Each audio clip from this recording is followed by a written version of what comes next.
Hello, hello, hello. You're tuning into another episode of TheWunderkindShow. Today's second topic, I want to reiterate something and go over some, let's say, miscues and mishaps.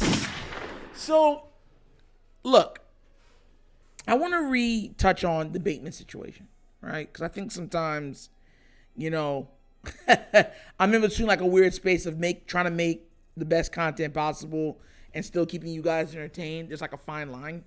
And I wanted to talk about something with him and why I feel the way I do and what I've said. Now, I've never taken shots at Bateman. Everybody listening knows this, okay?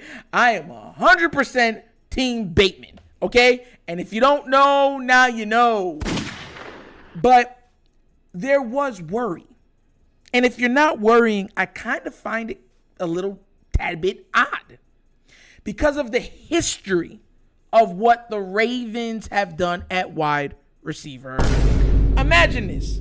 Rashod Bateman and all the others that have come before him and the guys that we have drafted have never lived up to expectation.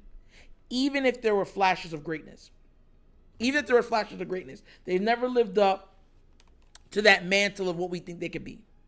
And now we finally get Rashod Bateman, right? Who everybody's like, oh, yes, thank you, right? First year, gets hurt. Like, all right, injuries happen, you know what I'm saying? Injuries happen, you know what I'm saying? I ain't worried about it. I'm a man, you know what I'm saying?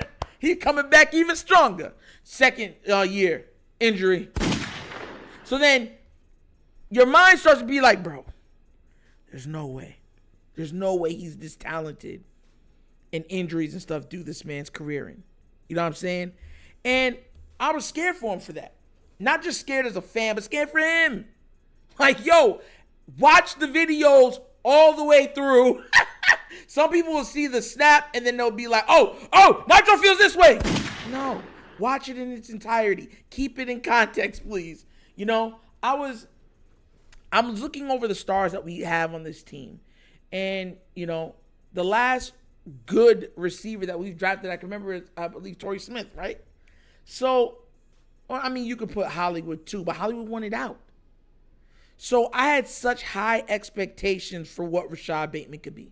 When I see Rashod Bateman, I lie to you not, I see Stephon Diggs. I lie to you not. Every time I see him, I'm like, Diggs. D-I-G-G-S. Diggs. That's all I see when I watch him play. His style, the way he runs his routes, in and out of his breaks. So I have a high ceiling of want from this man. But at the same time, I wanted to earn. I wanted to be successful and all those things that come with it. Now, for everybody saying, Nitro, you're tripping, you're going overboard, everything I said was accurate. His healing is not going as planned. If it was, he would have been in the mini camp. They expected him to be and play and practice in the mini camp. But he had to get a cortisone shot. You get where I'm coming from? So you have to understand that I'm not like once again, it's a fine line of, reporting and making it, still giving you good content. But, keeping you guys entertained, there's a fine line. But still, my integrity is what I stand on. 2 years in the league, 2 years injury. And as much as I want him to shine, that has to give everybody pause. Now, do I think it will be something hindering him moving forward? I'm praying to God not. Because y'all got to remember, it's not just the injuries.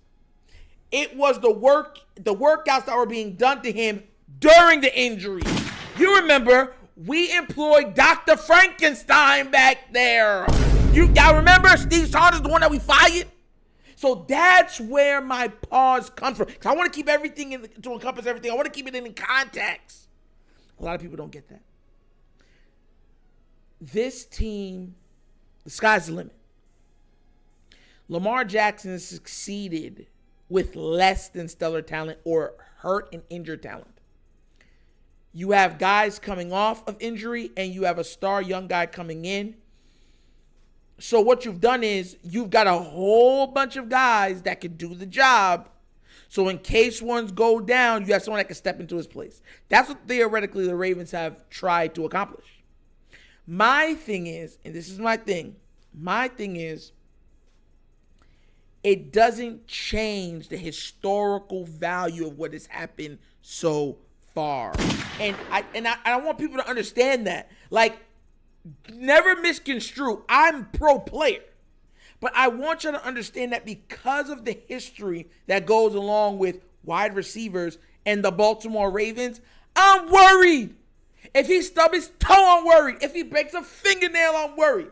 And if anybody, no, Nitro, you don't need to. Man, y'all can get out of here with that. You know why? Because we've seen everything that can happen. Think about it. Anything that can happen to the wide receivers of the Baltimore Ravens has happened. All the way from coming in with injuries, injuring during training camp, mini camps. Think about it, even when we've been hot, injuries. That's been our Achilles heel.